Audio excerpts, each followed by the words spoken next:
The Technical Training Department of Yaskawa America Incorporated presents Variable Frequency Drive Basics. Have you ever thought about what goes on inside a variable frequency drive? After all, when you stop and think about it, these mysterious boxes are really pretty remarkable. They help us save energy, reduce maintenance on our machines, and they give us nearly infinite control over almost any type of process powered by a three-phase AC motor. So how exactly do variable frequency drives, or VFDs, work? And what do you need to know about them? I'm Steve Kaler. Welcome to the second video of our two-part series on motors and drives. In part one, you were introduced to the basics of three-phase AC electrical motors. Today, we are going to look at the basics of VFDs, or variable frequency drives. You may also know them as adjustable speed drives, adjustable frequency drives, AC drives, and inverters. Whatever you call them, what's important is what goes on inside of them and how we use them to control and monitor electric motors. In this presentation, before we look inside of a drive, we'll start with the many applications for variable speed drives, both industrial and commercial. We'll look at other starting methods, ways to start a motor that don't utilize a drive, and next we'll talk about the purpose of variable speed drives, why do we use them. We'll then walk through the typical layout and construction of a drive, and explain the components that make up this device. We'll look at different types of enclosures, and then, to wrap things up, we'll review this presentation with a few questions.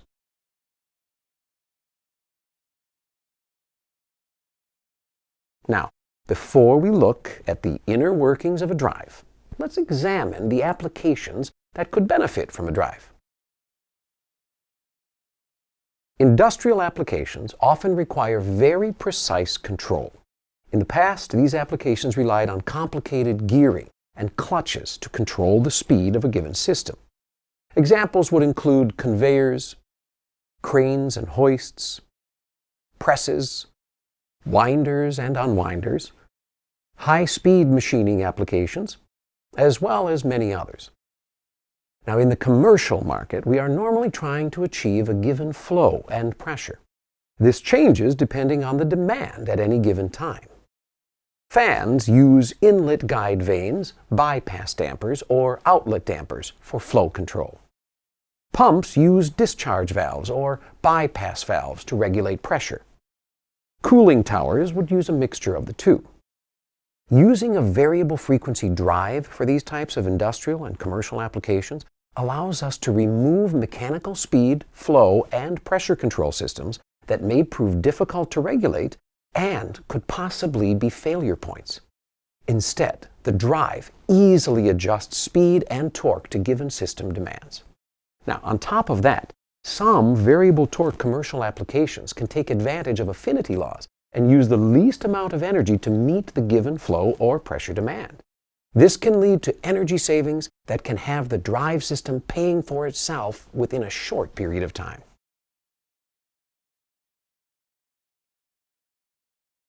As we explained in Motor Basics, three-phase induction motors, when applied across the line, run in a narrow speed range, depending on load and motor characteristics. On their own, they're either on or off. However, motor drive systems are often incorporated to allow the system to operate at a wide range of speeds, while still producing full load torque if needed. The simplest form of control is a manual motor starter, which is nothing more than a means to manually open and close the contacts to start and stop the motor. Manual motor starters usually include some type of motor overload protection. A magnetic motor starter is similar to a manual starter, except you can remotely toggle a magnetic coil to bring in the contacts as needed. A drawback to both manual and magnetic motor starters is that they do not reduce the inrush current that the system will experience at startup. Primary resistor starting uses resistors to reduce the voltage going to the motor. After a given time, the resistors are bypassed and full voltage is then applied to the motor. These resistors will get hot and have a limited duty cycle. In other words, a limited number of start-stops in a given period applies. With auto transformer starting, we are tapping the transformer at different points, resulting in a change in voltage. After the motor is started, the transformer is bypassed. With Y delta starting, we connect the motor at start in a Y configuration, which exposes each coil to a lower voltage, then switches over to delta while the motor is in the running state. SCR, or thyristor control. The solid-state device is controlled to pass only a portion of the voltage waveform to the motor. These offer a smooth start to the given system and limit the current draw by the motor. When the motor is up to full speed, the unit then bypasses the soft start function and full voltage is applied. These units have limited start allowances for a given time period, but offer smooth starts instead of the stepped previous methods. So that brings us to the purpose of variable frequency drives. Here are some of the major capabilities a drive provides. If you viewed the Motor Basics presentation, you saw this diagram showing an induction motor's relationship between speed and torque. By adding a drive to the system, we have the ability to alter the speed-torque curve. This lets us take advantage of the motor's characteristics at multiple speeds, instead of being limited to only 60 Hz. VFDs allow us to match the speed of the motor-driven equipment to the load requirement. Operating a motor with a VFD provides full torque capability over a wide range of frequencies. Having full torque available allows us to use a standard or general-purpose motor in many more applications and situations than we would otherwise be able to. Furthermore, we can limit the output torque of a motor for a given application or point in the process should it be required. Since we now can control the motor, we can program our own acceleration and deceleration, or accel and decel times. Now this will vary depending on the application. For example, a fan can utilize longer accel and decel times, so the motor draws a low amount of current, reducing energy consumption and associated belt wear. On the other hand, some industrial applications require fast response, which calls for very short accel and decel times. Built-in motor protection eliminates the need for external motor protection. In variable torque applications, savings can be seen due to the affinity laws. A small reduction in speed can lead to a dramatic decrease in power usage. We can generate torque at zero speed to hold or lock the rotor, a feature previously limited to servos and mechanical brakes. On the other side of the table, we can now overspeed and run at speeds above 60 Hz, provided the motor is able to accommodate that speed. Remote monitor control means that you can monitor and control the system from your desk or from anywhere in the world where you have an internet connection.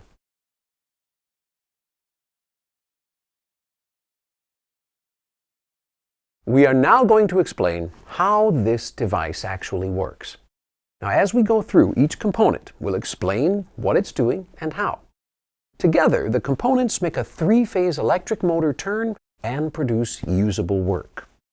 The three major drive components are control, power, and the main circuit. We'll start with control. For most drives, the operator uses a digital keypad to program the unit for the given application, and in some cases, to operate the drive locally via the keypad. Things like overloads, accel and decel rates, minimum and maximum speed, and many other parameters can all be set through the keypad. For a user looking for some more advanced setups, there are option cards that can be added which include communication options, feedback encoders, and extended inputs and outputs. For controlling purposes, the user can wire into the digital inputs and outputs and analog inputs and outputs. The I/O terminals also support some communication protocols. Finally, we get to the control board. Now think of this like the brain for the drive. It takes information from the user and drive components and relays the given information or tasks to appropriate areas as required. Let's look at the selectable control methods the drive comes with.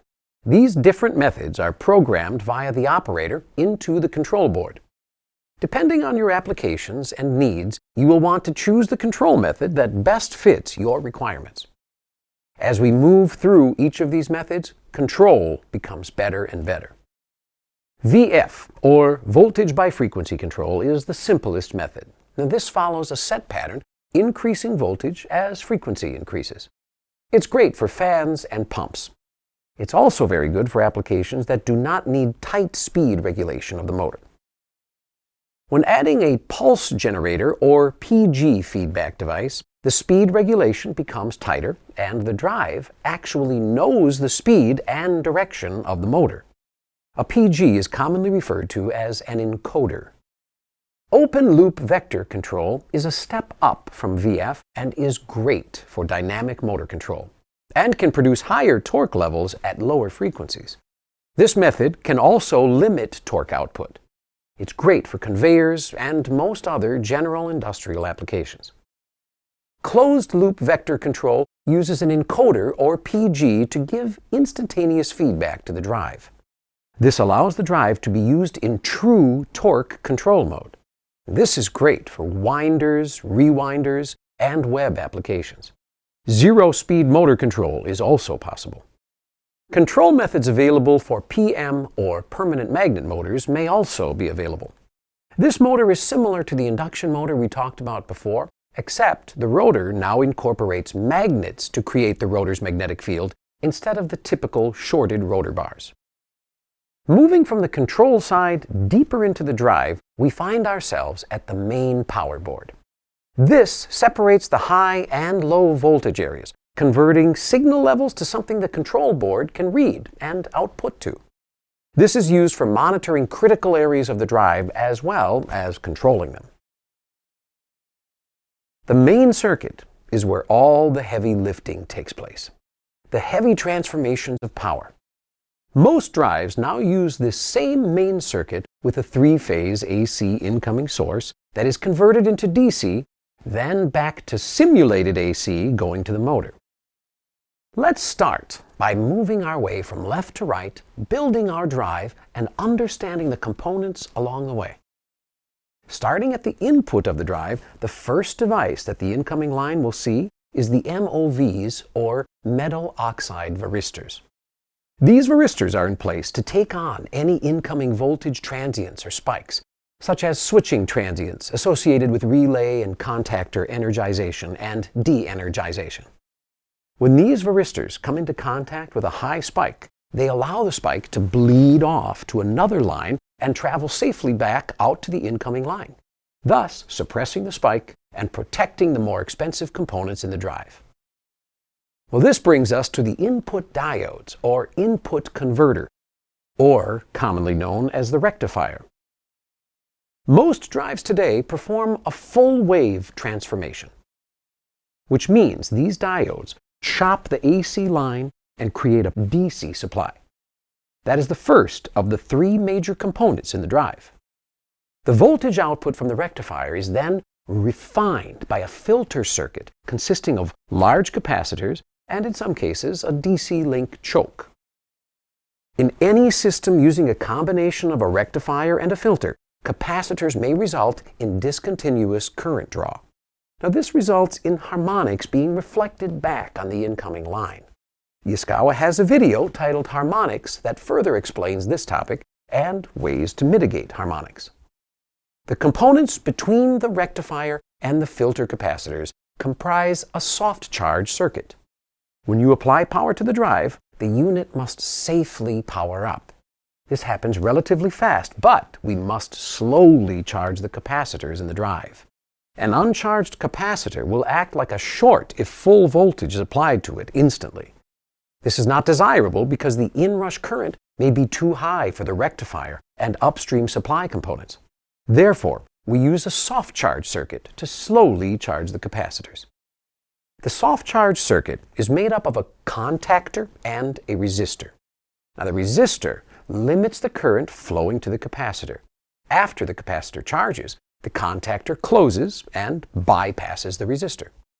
Remember, electricity like most of us, will follow the path of least resistance. Once the DC bus capacitors are charged, they act like a storage tank for the drive. The capacitor stores voltage for the system. These capacitors also have a smoothing effect for rectified power. This smoothing reduces the peaks and valleys of the three-phase incoming power that has been rectified. This reduction in ripple helps reduce the wear on the system as a whole. It's also important to note that the voltage level in the drive has now changed by rectifying AC power. The new DC bus voltage can be calculated using this formula. VDC equals the square root of 2 times the voltage of the incoming AC. We now move to the last major section of the drive, the output, or more specifically, the inverter section. The inverter section of the drive is comprised of IGBTs, which stands for insulated gate bipolar transistors. These work together to produce a simulated three-phase AC waveform to the motor. One IGBT will take power to build the upper part of the wave. Then another IGBT building the lower half of the wave. Now remember, we have a three-phase motor, so typically 3 IGBTs are on at a given time to generate simulated AC voltage waveforms to the motor. These IGBTs have built-in diodes that allow current to flow in the opposite direction of the current flowing through the IGBTs, as may be encountered when turning the IGBTs off or when exposed to regenerative conditions. However, the rectifier blocks the regenerative energy from flowing back onto the line. This is also one reason why you might encounter an overvoltage trip. Yaskawa does offer systems that have the ability to put power back onto the line. These units use different drive topologies that allow for regeneration. After the IGBTs come the DCCTs, or direct current transformers. The DCCTs monitor output current on all three phases going to the motor. This can be used for control and motor protection.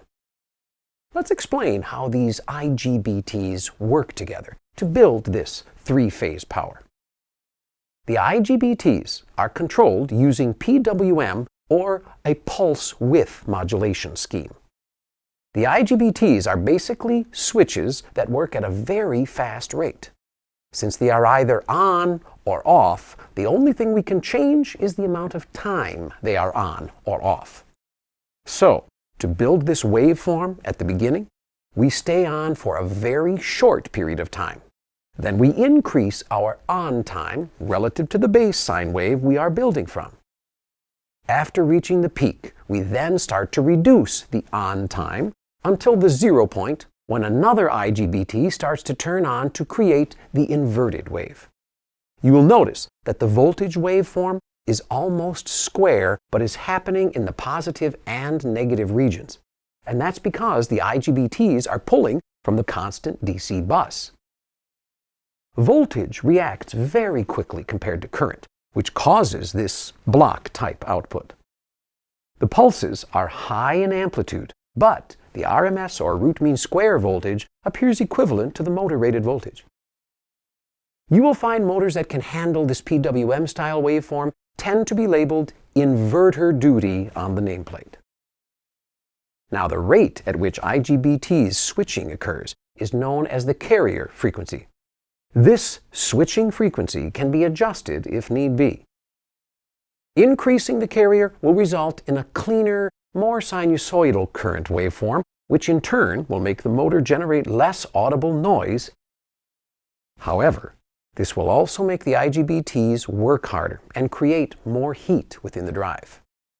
It may be necessary to derate the output current of the drive to accommodate for the increased carrier frequency. It's interesting to note that the reason a motor is louder when connected to a drive versus across the line is due to this switching frequency. The stator laminations in the motor vibrate, causing this audible noise. Increasing the carrier only brings that vibrating frequency to a level that becomes difficult for us to hear. And this leads to a less audible noise and a quieter motor. Decreasing the carrier will lead to the opposite characteristics. That is, there's more audible noise, but the IGBTs don't have to work as hard. As a result, we have a cooler running drive. You can see how the fundamental output frequency reference in blue reflects onto the actual output via this given carrier frequency. Well, we are finally brought to the output current wave for a given phase. As you can see, this looks sinusoidal. Well, remember that an induction motor is basically an elaborate inductor. And what do inductors mainly care about? That's right, current. Well, the drive is sending the motor a relatively nice and clean sine wave so it can do its job, which is to turn a shaft and produce work. Well, now that we've walked through the inner workings of a variable frequency drive, let's head to the lab and take a look at the outside of the box. You'll find information about each drive on its nameplate. The front cover has information such as the model number and serial number, which you would need if you ever have to contact tech support. You'll also see the voltage class and the amp rating in normal and heavy-duty situations. On the side of the drive, you will see the full nameplate with all ratings and certifications. Depending on the type of environment the system will be exposed to, the drive enclosures will vary. NEMA 1 enclosures are designed for indoor applications and provide protection against finger contact with live electrical components and a limited amount of falling debris. NEMA 12 steps up the protection. It's also designed for indoor applications, and all openings have filters that require regular maintenance. The filters protect against circulating dust, falling dirt, and non-corrosive dripping water. NEMA 4X enclosures are designed both for indoor and outdoor applications and provide a degree of protection against falling rain, hose-directed water, and damage from ice formation. NEMA 4X also provides protection against corrosion. Let's head outside and take a look at a NEMA 3R. NEMA 3R enclosures are designed for outdoor applications. They provide protection against falling rain, sleet, snowballs, and prevent corrosion from the formation of ice on the enclosure. Rain hoods over the ventilation holes prevent rain and insects from entering the cabinet. Yaskawa 3R enclosures also include filters to provide some protection against the ingress of dust and dirt, which is not a requirement for UL or NEMA specifications. And now it's time for your favorite part of our program, the review questions. Number 1, does a motor draw more current when started across the line or when started using a VFD?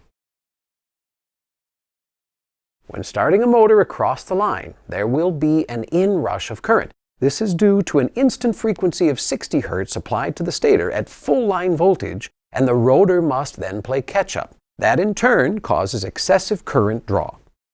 The drive has the ability to slowly increase frequency and voltage going to the motor, thus limiting any inrush.